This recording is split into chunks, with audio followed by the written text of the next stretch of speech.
Aiden Bartolo ta' 24 sena inżamm arrestat wara li ftit wara l-5 tas-Sibt filgħaxija tressa l-qorti akkużat b'attentat taqtil fuq pulizija u li saq b'mod traskurat fost oħrajn.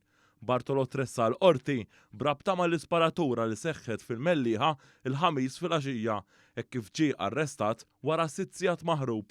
Hekk kif instab moħbi fil-ħaxix fil-Miżjib. L-imputat ġie arrestat il-ġimgħa ftit wara nofs il-lejl wara tfittxija intensiva u delikata li inkludiet lill-Pulizija u l-Forzi Armati ta' Malta.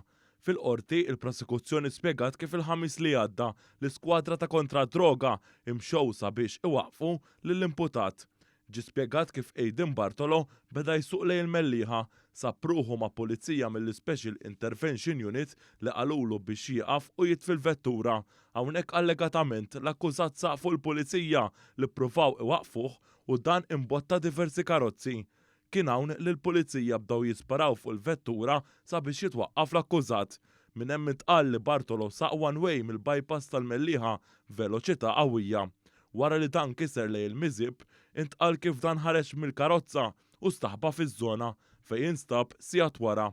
Id-difiża mmexxija mill-avukati Franco De Bono u Francesca Zarb sostniet li l-akkuża tat-tentat taqtil hija sproporzjonata. Aċċennat li l-akkużat qatt ma kellu l-ħsieb li joqtol lil xi ħadd. Fil-qorti intqal kif Bartolo intlaqat minn balla fil-pala ta' Saqajh. Id-difiża sostniet li l-akkużat kellu 3 feriti, dan hekk kif il-feriti ġew ikkawżati mill-istess balla li laqtitu f'diversi postijiet.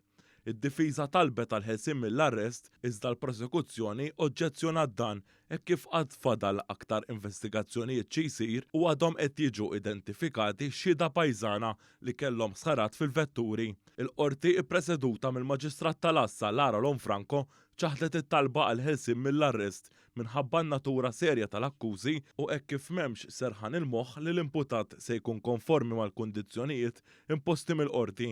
Bartolo wieġeb mhux ħati għall-akkużi miġġuba kontrih.